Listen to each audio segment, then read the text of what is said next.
بسم اللہ الرحمن الرحیم۔ دوستو السلام علیکم ورحمۃ اللہ۔ مرزائی جہلمی کے رد کی دوسری قسط کا عنوان ہے مرزائی جہلمی کا علمی مقام۔ مرزائی جہلمی جیسے لوگوں کی حقیقت پہلی قسط میں سماعت ہو چکی، دوسری قسط میں اس کا علمی مقام و مرتبہ بیان ہوتا ہے۔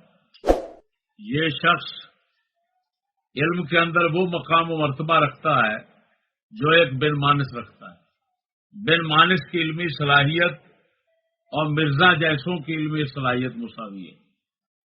یہودی ایجنسیوں نے اپنی شیطانی، طاغوتی، فرعونی حکومتوں کو مضبوط کرنے، پائیدار کرنے، دائمی کرنے کے لیے اور اسلام کو لوگوں کے دل دماغ سے مختلف حرب طریقوں سے نکالنے کے لیے مذہبی آزادی کے نام پر ایسے پالتوؤں بن مانسوں کو چھوڑ رکھا ہے۔ اس میں کوئی دوسری بات نہیں ہے۔ دنیا اس وقت انگریزی تعلیم دراصل تجہیل کی لعنت میں گرفتار ہونے کی وجہ سے انسانی شعور کھو بیٹھی ہے۔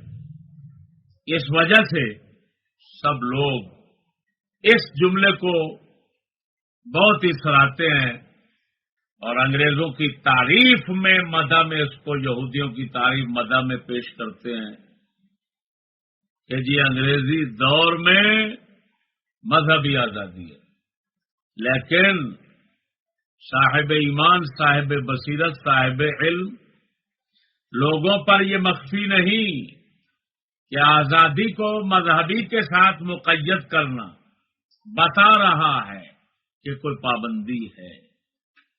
اس لعنتی دور میں وہ پابندی ہے سیاسی۔ یہودیوں نے اپنی حکومتوں کو پائیدار بنانے کے لیے، اپنی حکومتوں کو محفوظ رکھنے کے لیے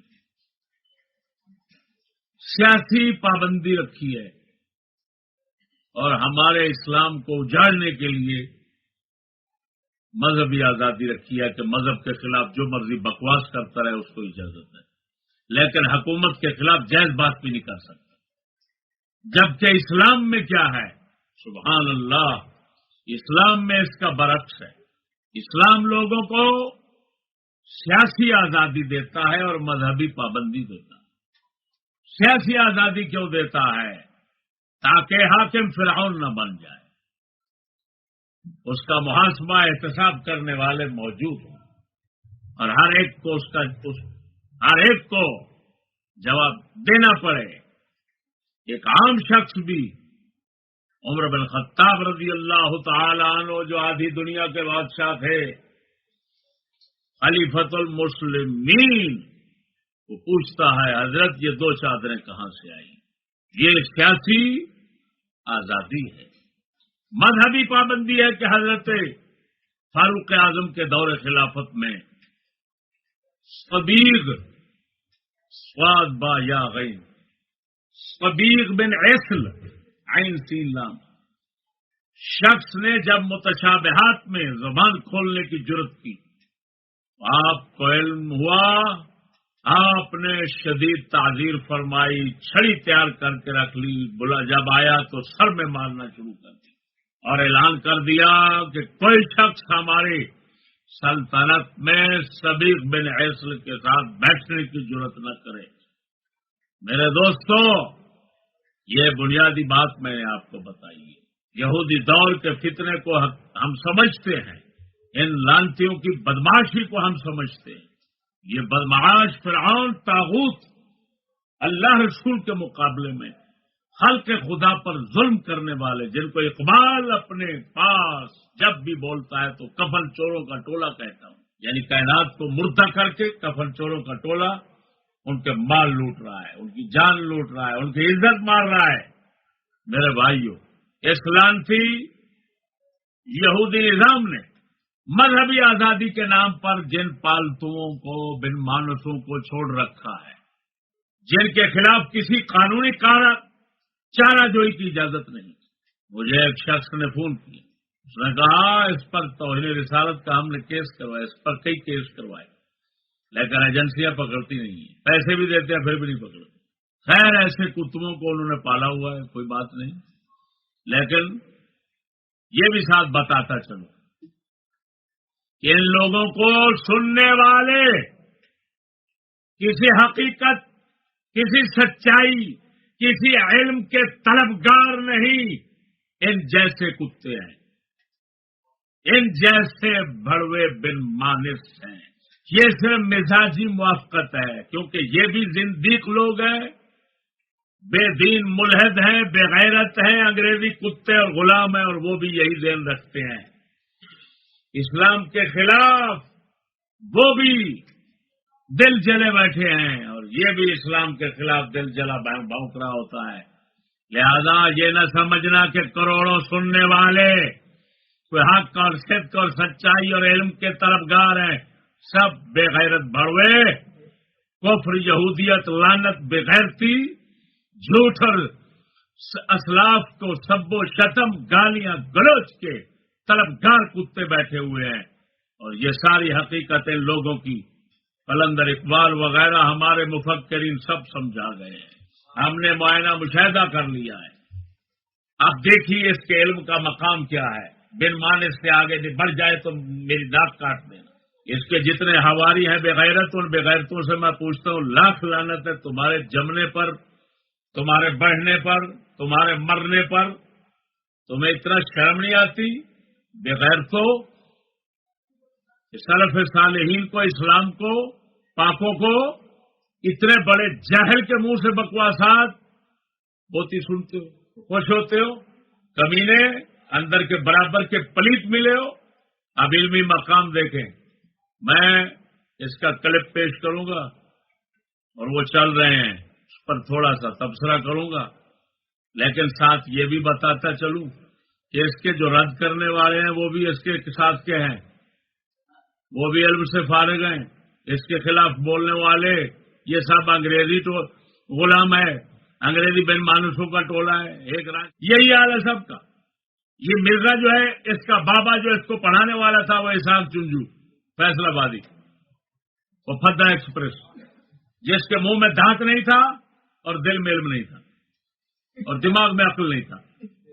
اللہ کے فضل و کرم سے بندہ ناچیز کا بیان، اس کا ایک کھانگڑ شاگرد فیصلہ آباد میں بیٹھا، مولانا عثمان صاحب نے مجھے بتایا، اس کا ایک رد جو میں نے کیا وہ اس بڑے شاگرد کو پہنچا، 70-80 سال کا بیٹھا ہوا کھانگڑ، سن کر کہتا ہے فون پر مولانا عثمان صاحب کو، یار کمال ہے، یہ تو جو باتیں ہو رہی ہیں یہ تو زندگی میں ہم نے نہیں سنی، بیٹا وہ تمہارے علم کا بغیر تو انگریزی بن مانوس ہو۔ میں نے اس بڑوے کو کہا، بڑوا اگر حلالی ہے تو اپنے استاد کو بچا، تیرے استاد کا میں نے رد کیا، اس رد کا تو جواب دے دے بغیرت۔ تو کہتا ہے چشتی کے اسلام میں شک ہے، میں کہتا ہوں تیرے کفر میں پک ہے۔ ٹھیک کہا ہے تو نے، تیرے جیسے کو میرے اسلام میں شک ہے اور مسلمانوں کو تیرے کفر میں پک ہے۔ اب میرے بھائی یہ سنو، قلب میں بھونکتا ہے دب، عربی لفظ ہے، اس کا معنی گھاس، اور یہ قرآن میں بھی آ رہا ہے۔ دب عربی میں لفظ دب ہے، یہ عربی لفظ دب کا، دب عربی میں کہتے ہیں گھاس کو، یہ عربی کا لفظ ہے، قرآن میں بھی آیا یہ لفظ دب۔ لاکھ لعنت ہے تف تیرے علم پر، تف تیرے بھونکنے پر۔ کہاں ہے وہ بغیرت؟ دب کہاں ہے؟ وہ دب نہیں ہوتا، پنجابی میں دب جس کو بولتے ہیں اس کو کہہ رہا ہے یہ دب منا گھاس ہوتا ہے۔ لاکھ لعنت تیرے علم پر، کہاں لکھا ہے دب منا گھاس؟ وہ بغیرت دب وہ ایک مخصوص پودا گھاس ہوتا ہے جس کی صفیں بنتی ہیں، پنجابی میں اس کو دب کہتے ہیں، سریکی میں درب، وہ ایک تیلے ہوتے ہیں جن کے جھاڑو بنتے ہیں نرم سے، ان کو درب بولتے ہیں۔ کہتا ہے اس کا معنی ہے گھاس، معنی بھی اپنی طرف سے کر لیا اور قرآن میں بھی آ رہا ہے۔ لاکھ لعنت تیرے مطالعے پر، تو نے قرآن پاک کو اتنا ہی پڑھا ہے؟ بیٹھ کر تو بھونکتا ایسے ہے جیسے قرآن نعوذ باللہ من ذالک یہ ساری کائنات ہے تیرے سے ہی پڑھا ہے، اور حشر تیرا یہ ہے کہ تجھے اتنے پتہ نہیں یہ لفظ قرآن میں آیا کہ نہیں آیا.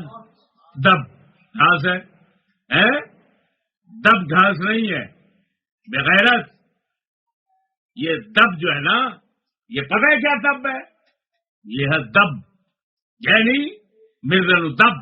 اس کا معنی یہ ہے، بغیرت معنی کھا رہا ہے. دب کا معنی ہے مرزے کو دب. یہ دب ہے، یہ قرآن میں نہیں ہے. اور گھبرانا نہیں ہے، جس طرح کہ تم نے دب گھاس بنا لیا اور قرآن میں جھوٹا سا کہہ دیا. یہ میں نے دب تیرے لیے جو خاص کیا ہے یہ اسی طرح کی بات ہے. یہ لفظ دب یہ بالکل پنجابی میں استعمال ہوتا ہے کہ نہیں ہوتا؟ اور دب کے رکھے ہوئے کہنے دب کے رکھ، تون کے رکھ، یہ وہی دب ہے، یہ وہی دب ہے. بیرمانی صاحب غور کرنا، آئندہ کے لیے ایسی طرح حرامزدگی سے بچے رہنا. اگلا سنیے. جناب بھوکتے ہیں تو کہتے ہیں کیلے کا ذکر قرآن مجید میں آیا ہے، قطوفھا دانیہ. پھر دوسرا سر کوئی کیلے کا ذکر تو قرآن میں ہے، قطوفھا دانیہ. تو قرآن تو پہلے کا نازل ہوا ہے، تو کیلے کا ذکر تو قرآن کے اندر موجود ہے، تو کیلا ویسے کرنی ہے کہ تو نازل ہو. ساری سرح کی مثال ہے سکھر دی کتی دے بکھر نو بھوکے. یہ مثال ہے. اور لعنت پوے تیرے پڑھنے پر بڑھنے پر، تجھے اتنا تمیز نہیں. قطوفھا دانیہ وہ بغیرت. قطوف قطف کی جمع ہے، روح المعانی وغیرہ.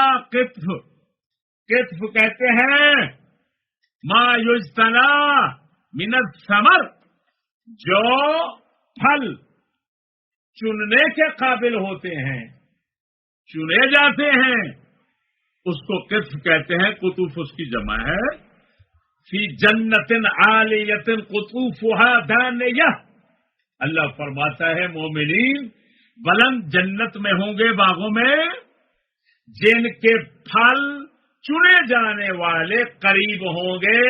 نیچے سے کھڑے ہو کر ہاتھ سے ہی اتار لو گے، چڑھنے کی حاجت نہیں ہوگی. قرآن تو یہ فرما رہا ہے وہ کتا وہ محرف وہ ارتد.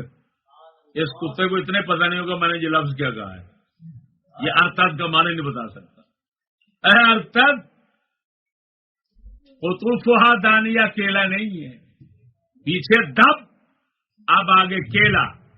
تو اس کا مطلب ہے کیلا دب. تیرے ٹبر کو کیلا دب. ایجنسی والوں شرم نہیں آتی تمہیں؟ قرآن بورڈ والوں، ڈرامے بازوں، منافقوں، بےمانوں، تمہیں شرم نہیں آتی؟ قرآن پر ہلکا کاغذ لگ جائے تو قرآن بورڈ کی طرف سے اجلاس ہوتا ہے اور پاکستان میں یہ قرارداد پیش کی جاتی ہے اور فوری عمل درآمد. کاغذ ہلکا نہیں ہونا چاہیے. لاکھ لعنت ہے تمہاری محنت پر، تمہیں شرم نہیں آتی؟ یہ اتنا بڑی تحریف قرآن کی، قرآن کے معنی مطلب کو، الفاظ کو، سب کچھ کو بگاڑنے والا تو کافر ہوتا ہے. اس کو چھٹی دے رکھی ہے، اس کے خلاف پرچہ نہیں لیتے تم، اور ڈرامہ کرتے ہو منافقوں اور کہتے ہو کہ کاغذ ہلکا لگ رہا ہے تو قرآن کی توہین ہے. کتے وہ قرآن کی توہین ہے یا یہ قرآن کی توہین ہے؟ ہلکے کے بچے، ہلکا کاغذ. قرآن مجید تو چمڑے پر، پتھروں پر، ہڈیوں پر لکھا ہوا تھا رسول اکرم صلی اللہ علیہ وسلم کے زمانے میں. لیکن الحمدللہ قرآن کو سمجھنے والے، ماننے والے، قرآن کی عزت احترام کرنے والے، ہر چیز کو، ہر قرآن کی ہر بات کو، ہر لفظ کو اس کے مقام پر رکھنے والے وہ لوگ. اب میں بتاتا ہوں قرآن میں کیلا آیا ہے، لیکن کہاں آیا؟ وَطَلْحٍ مَنْضُودٍ، طلحٍ طالامحا، یہ کیلا ہے. وہ کیلے کا بچہ، اور مسٹر کیلے کا بچہ، تیرے پڑھانے والے بھی کیلے کے بچے ہوں گے. اگلی سنو. افاقہ، جب انہیں افاقہ ہوا، یہ اردو میں بھی لفظ استعمال کرتے ہیں. دوائی کے بعد کہتے ہیں فاقہ جو یہ عربی کا لفظ ہے فاقہ. لیکن اردو میں میرے لیے افاقہ جب لکھتے ہیں تو چھوٹی ہے ساتھ ویسے ہی لگا دیتے ہیں. ٹھیک ہے نا. یہ لفظ آفاق ہے. فلما افاقہ، یہ سن کیسا ہے؟ فلما افاقہ، جب انہیں افاقہ ہوا. یہ افاقہ لفظ عربی کا ہے. اردو والے اس کے آگے چھوٹی ہاں لگا دیتے ہیں. لاکھ لعنت ہے تیری اردو پر، وہ بغیرت بھڑوا، لکھ لعنت تیرے اوپر. تو نہ اردو نہ عربی نہ کچھ ہے، پتہ نہیں کہاں سے نکلا ہے وہ تو. مجھے تو ایسا لگتا ہے تو جیسے میں نے بن مانس کہا ایسے نہیں کہا، یہ میں نے صحیح کہا. ایسی بات ہے 4 ٹانگوں والا کر سکتا ہے، 2 ٹانگوں والا نہیں کر سکتا. کیا بھونک رہا ہے؟ کیا کہہ رہا ہے؟ چھوٹی ہاں، وہ بغیرت چھوٹی ہاں کہاں ہوتی ہے؟ چھوٹی یا بڑی یا تو ہے. وہ چھوٹی ہاں تیرے باپ نے بنائی، تیری مائی نے بنائی ہے؟ کیا یاد سن اور سنو، اس کتے کو اتنا پتا نہیں. قرآن میں فلما افاقہ، افاقہ یہ ماضی کا صیغہ ہے. کتا کہتے ہیں آگے چھوٹی ہاں لگا دی اردو والوں. لاکھ لعنت ہے تیری اردو اور تیرے عربی بولنے پر، تجھے شرم نہیں آتی کتے؟ یہ افاقہ یفیق و افاقہ، بغیرت ہا افاقہ. یہ ہا اردو والوں نے لگائی. کتا یہ افاقہ مصدر ہے، افاقہ تن ہے، حالت وقف میں تا ہاں بن رہی ہے. ماضی کے آگے او کتے، ماضی کے آگے ہاں نہیں لگائی تیرے باپ نے. اپنے منہ پر لعنت پڑتی دیکھتے جائیں وہ لوگ جو اس کو سنتے ہیں. اگلی بات سنو. ولما یأتہم تأویلہ، جبکہ ان کے پاس اس کا انجام آ چکا تھا. قرآن میں آتا ہے ولما یأتہم تأویلہ، ولما یأتہم تأویلہ. تاویل یہاں پر 2 معنی رکھتا ہے، تفسیر یا عاقبت، 2 معنی رکھتا ہے. کچھ بھی ہو، اس لانتی کی جہالت دیکھو لما پر. یہ صرف والے بھی جانتے ہیں کہ لما میں کیا فرق ہے. لما یضرب، اس کا معنی ہے ابھی تک نہیں مانا. یہ نفی کے لیے آتا ہے. ایسے زمانہ تکلم تک نفی اوقات ماضیہ کا احاطہ کرتی ہے. یہ علم و صیغہ سے سب باتیں پڑھنے میں آتی ہیں. تو لما یاتہم کا معنی ہے ابھی ان کے پاس نہیں آئی. کتا ترجمہ کرتا ہے جب ان کے پاس اس کا انجام آ چکا ہے، لاف آ چکا ہے. لما نفی کا معنی دیتا ہے، ترجمہ اس بات کے ساتھ ہو رہا ہے. سننے والے ملعونین اینما ثقفوا، بن مانس کی جنس ہو، قرآن کے ساتھ کفر ہوتا دیکھ کر روزانہ کروڑوں جو بھاؤ اس کتے کے منحوس چہرے کو دیکھنے کا شوق رکھتے ہو، لعنت ہے تمہارے پڑھنے پر، تمہارے سننے پر. تم ایک ہی جنس کے ہو. اتنا بڑا کفر. قرآن کے تو ایک حرف کو بدلنے والا کافر ہے، یہ لفظ کے لفظ پورے بدل دیتا ہے. آگے بھونک سنے اس کی. قرآن مجید میں اثر ندامت، انہوں نے ندامت کو چھپائیں گے. اور یہ کیا کر رہے ہیں؟ اس دن ندامت بھی اس کے اوپر چھائی ہوئی ہو. وہ اثر الندامہ، اور اس دن ندامت بھی اس کے اوپر چھائی ہوئی ہو. چھائی ہوئی ہو. بغیرت کا بچہ قرآن اصرار اثر یسر اصرار کا معنی تو چھپانا ہوتا ہے. کیا ظلم کر رہا ہے قرآن کے ساتھ. آگے بھوکتا ہے. آپ عربیوں کے بچوں کو بھی سنیں گے، وہ بھی اپنے باپ کو بابا کہتے ہیں. بابا عربی ہے پاپا کی. آپ عربیوں کے بچوں کو بھی سنیں گے، وہ بھی اپنے باپ کو بابا کہتے ہیں. ہمارے تو بچے کہتے ہیں نا اردو میں، وہ بابا جو ہے وہ عربی ہے پاپا کی. لاکھ لعنت ہے تیرے اوپر. بابا عربی اور بابا پاپا سے بنا. عربی بچے بھی تیرے جیسے ہوں گے جو حقیقت میں بن بانس کے بچے ہیں. پاپا سے بابا سمجھ نہیں آ رہی. اگلا سنیے، کہتا ہے کلائی کو عربی میں کف کہتے ہیں. لاکھ لعنت ہے تیری عربی پر. کلائی یہ ہوگی، یہ کف ہے. یہ 3 چیزیں ہوگی، سمجھ لیں. رس کہتے ہیں یہاں سے لے کے یہاں تک، کلائی تک. کلائی کو کہتے ہیں کف.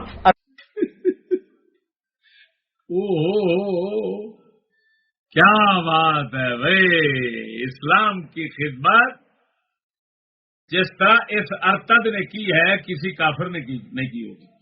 اس خنزیر کے ہوتے ہوئے اسلام کو نہ یہودیوں کی ضرورت ہے، نہ عیسائیوں کی ضرورت ہے، نہ ہندوؤں کی ضرورت ہے، نہ سکھوں کی ضرورت ہے. یہ ایک ہی بن مانے سب کی جگہ پر کر رہا ہے. کلائی کو عربی میں بغیرت کف ہتھیلی کو کہتے ہیں. ہاتھ کو کہہ دیتے ہیں مجازن، کبھی اصل ہتھیلی کو کہتے ہیں. تو کہتا ہے کف کس کو کہتے ہیں؟ کلائی. کیا بات. آگے ایک اور بھونک سنیے، پچھلی بھونکیں بھولتے جائیں گے. حضرت محترم ہے، بہت بڑے علم والی شخصیت ہے. اس وجہ سے میں جتنے لفظ آپ کو یاد کر رہا ہوں، جتنے الفاظ سے احترام کے عزت کے لفظوں کے ساتھ ایسے لوگوں کے لیے ہمیشہ عزت احترام کے الفاظ جو میں دے رہا ہوں یہ دینا ضروری ہوتے ہیں. ذہن میں آپ فرما رہے ہیں کہ لفظ سید ہے. سید غلام کو کہتے ہیں، سید آقا کو کہتے ہیں. اللہ لعنت ہو، کتا سید ساری عربی میں ہے ہی نہیں. پہلے تو اس کو سمجھ لیں، سیدینا لفظ ہے یہ.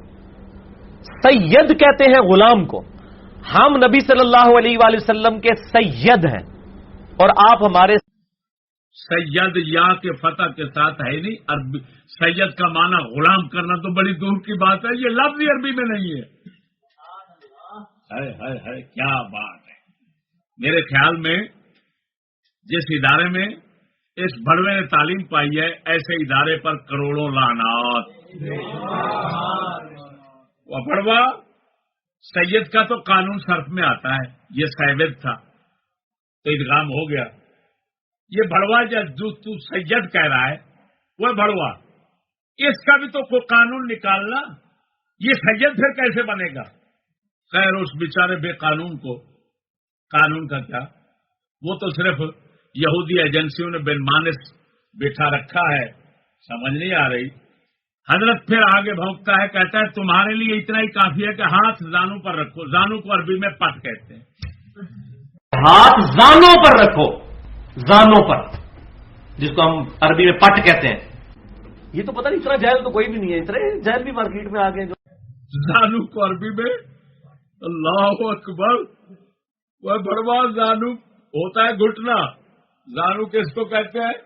یہ فارسی لفظ ہے گھٹنا، گھٹنے کو کہتے ہیں. اب ایک تو زانو کا لفظ بولا، اس کا معنی گھٹنا کرنا تھا، کر دیا پٹ. پھر پٹ کو عربی بنا دیا. دو لانتے بیک وقت. ایک ہی لفظ، ایک ہی جملہ، ایک ہی جملہ بولتے وقت بیک وقت دو لعنتوں کو جمع کر لینا اور پھر بن مانس کی طرح تم اٹھا کر بیٹھ جانا اور کہنا کوئی اس وقت کوئی عالم نہیں، کوئی دین والا نہیں، کوئی فلان با جدید بستامی یہ تھا، معاویہ یہ تھا، میں اس کا نام لے لینا کا فلان. دستے صحیح ایک جملہ بولنا ہے تو دو پانچ لعنتاں کٹھیاں کر لینا ہے. ابھی تو دعویٰ کرتا ہے کہ میں علم آ رہا ہوں.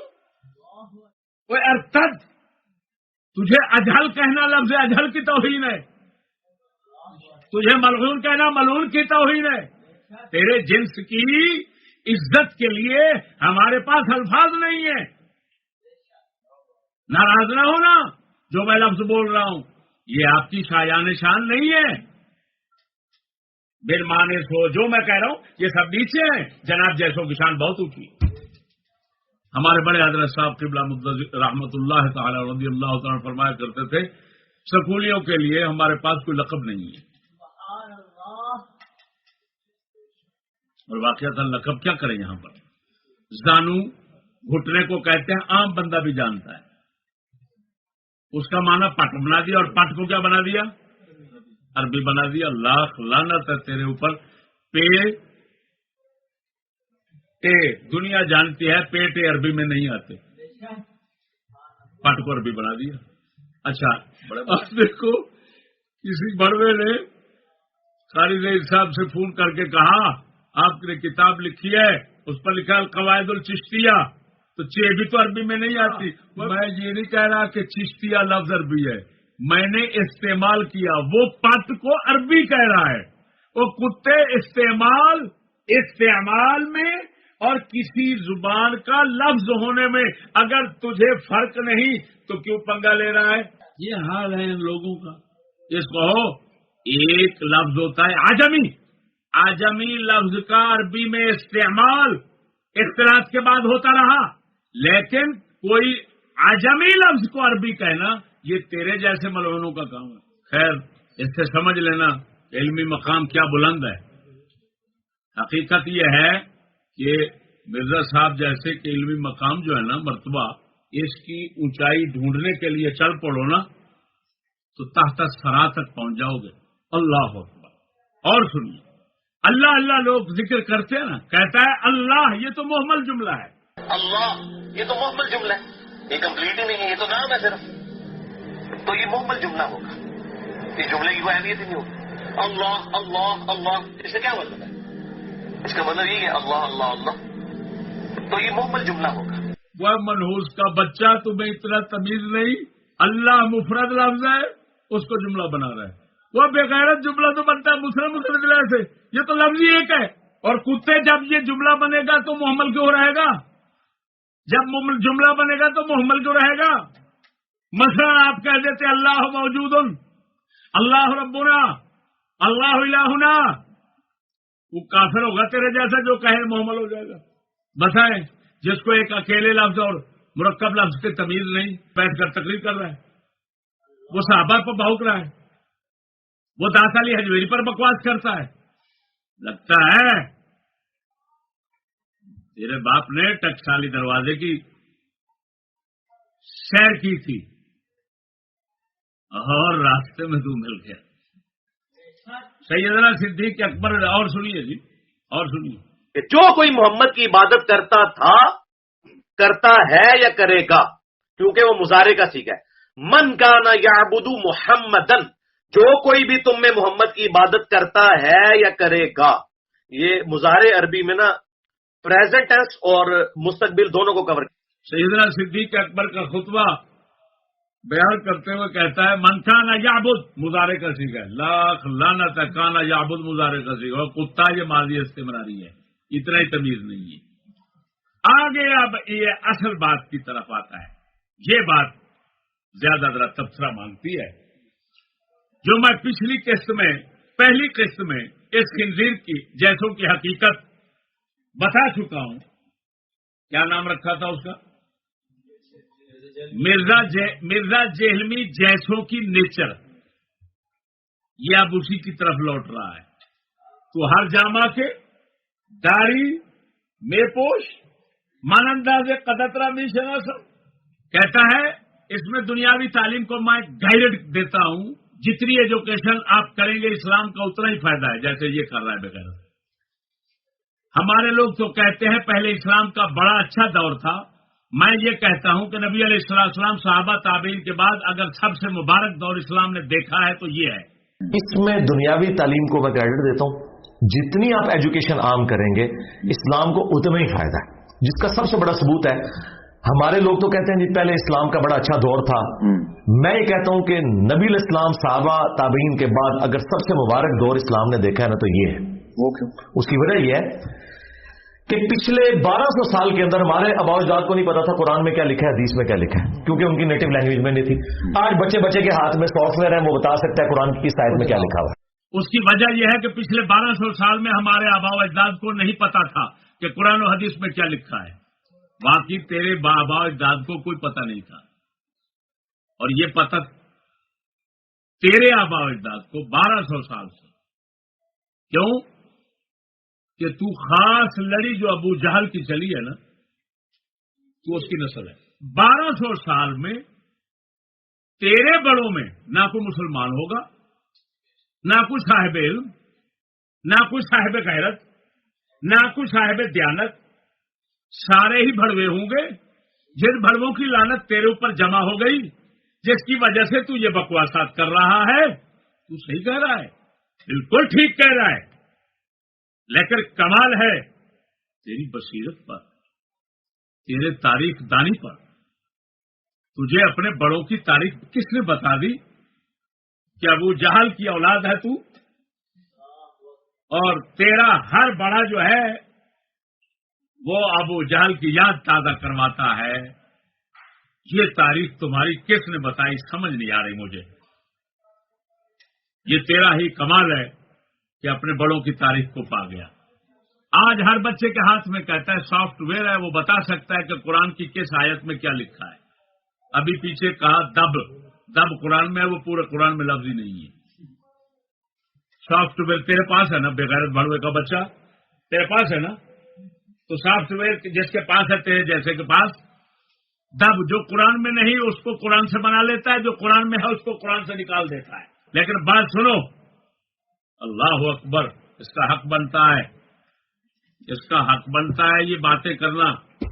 سنو، یہ جو کچھ کہہ رہا ہے اس کا حق بنتا ہے. جو قومی ترانے کا خالق حفیظ جالندھری ہیں، وہ یہ لکھ گئے اس نیم بر اعظم میں جو ذلت ملت اسلامیہ پر وارد کی گئی تھی، میں نے یہ سازش اسکولی تعلیم میں کار انداز پائی.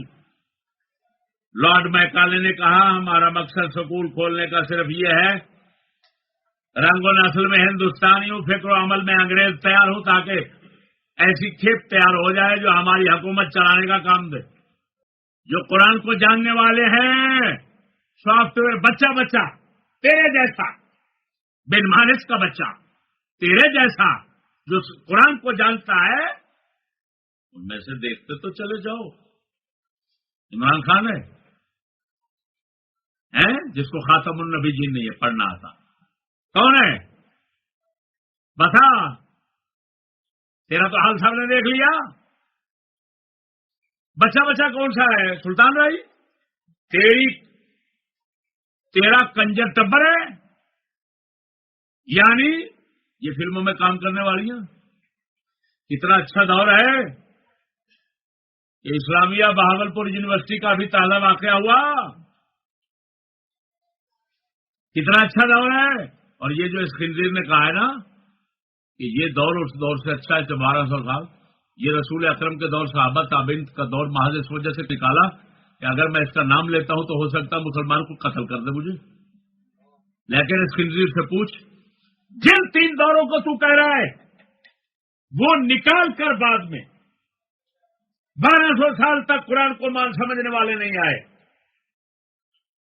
اور اب بچہ قرآن کو سمجھنے والا ہے. تو اب آج سمجھنے والے کس سے سمجھ رہے ہیں؟ سافٹ ویئر سے.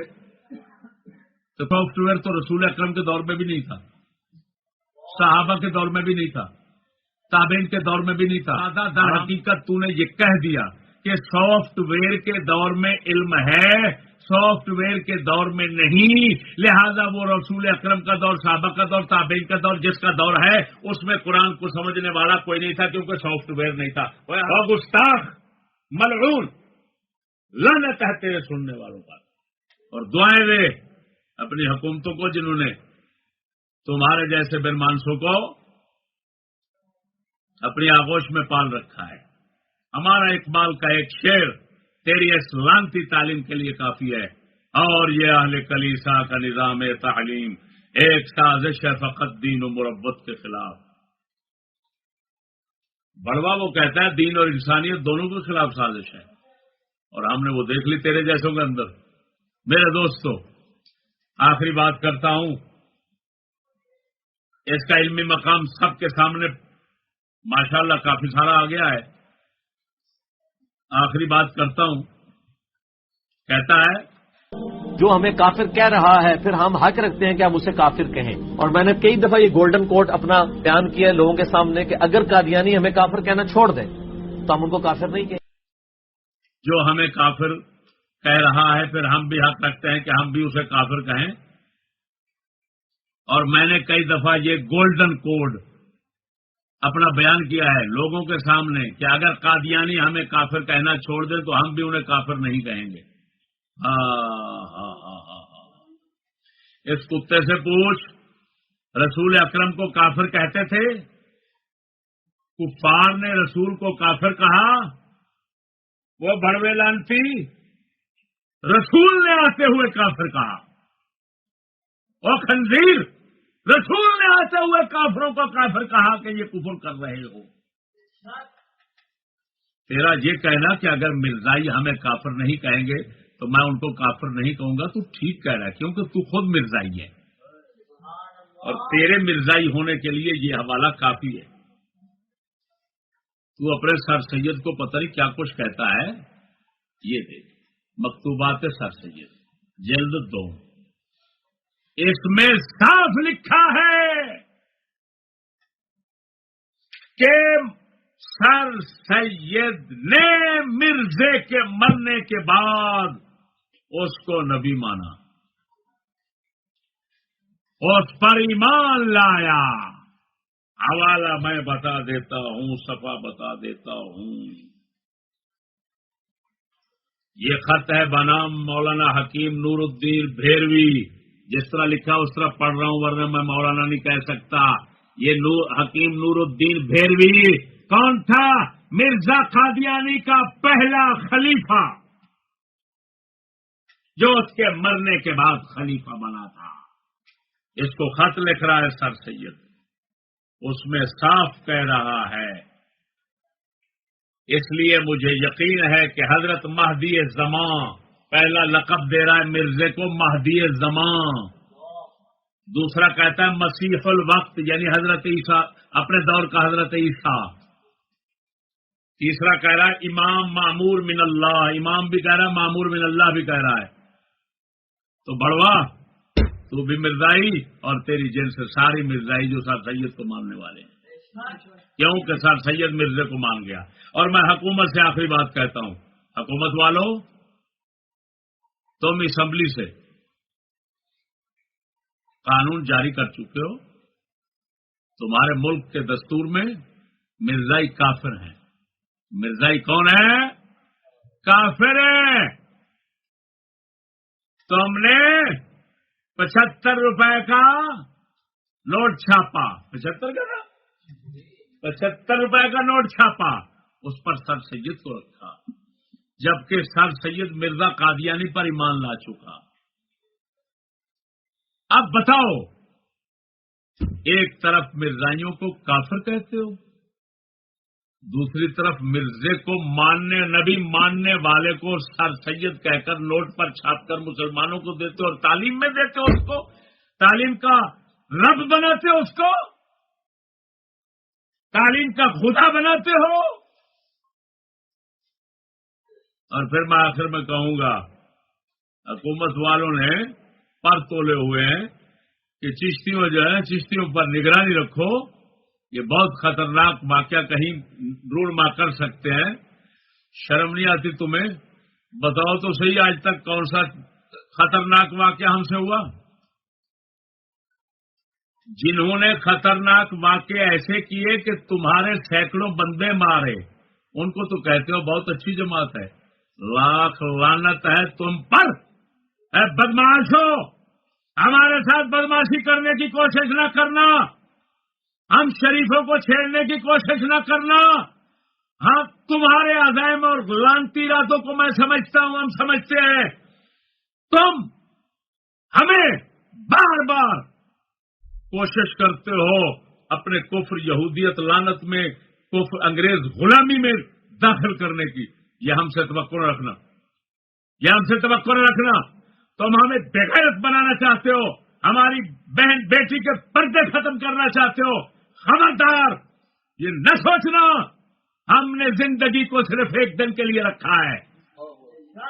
جب تم نے ہم سے ہمارے دین کو چھیننے کی کوشش کی, یا ہماری عزت کے خلاف ہاتھ اٹھانے کی, یا ہمیں دنیا میں بدنام کرنے کی, تو پھر سوچ لینا ہمارا آخری دن ہوگا, ہمارا آخری دن ہوگا. پھر تم بھی دیکھ لینا تمہارے ساتھ خدا کیا کرتا ہے. بدماشو, مکارو, سکالر تمہارے کدھر ہیں, تمہارے ڈاکٹر پروفیسر کدھر ہیں, تمہارے انگریز گانڈو کدھر ہیں. ان گانڈوؤں کو میرے سامنے لاؤ. اسلحے اور طاقت کی بکواس کرتے ہو. اگر تمہارے اندر کوئی طاقت ہے بولنے کی, میرے ساتھ بیٹھ جاؤ, مجھے جھوٹا اور غلط ثابت کر دو. جو سزا میری ہو میرے ساتھیوں کو دے دینا, ورنہ لعنت لینے کی کوشش نہ کرو, پیچھے رہو. اللہ جل شانہ ہمارا حامی و ناصر ہو.